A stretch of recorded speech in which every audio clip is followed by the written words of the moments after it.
I love eclairs. Let me tell you, this homemade eclair cake, so easy to make, it tastes way better than anything you buy at the store. Oh, yeah. Homestead kitchen living. Let's make cooking fun again. Put a couple of egg yolks in a 2-quart saucepan, add a quarter of a cup of sugar, and mix that together over some medium heat. Now add an eighth of a cup of cornstarch and mix that together.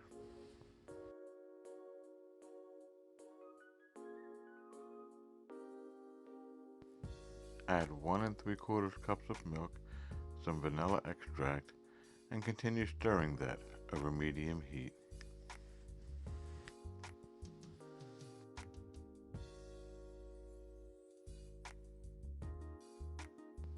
Now add about 1 1/2 tablespoons of butter and melt that into your mix.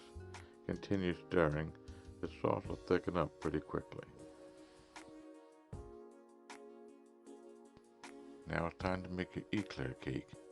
Layer the bottom of a 5x9 pan with some graham crackers. Pour half of your custard mixture into the 5x9 pan and refrigerate that for a little bit while you do your next step. Now you add 1 tablespoon of cocoa to the remaining custard mixture and mix that together.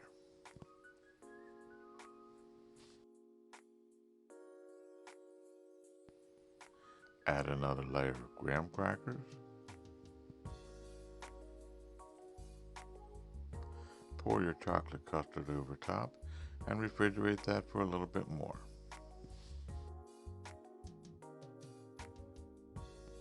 While that's refrigerating, melt about 2.8 ounces of dark chocolate in a microwave.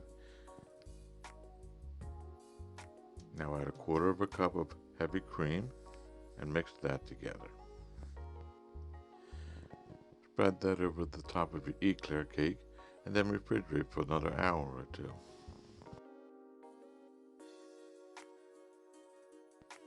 Your eclair cake is ready, folks. Cut, serve, and enjoy.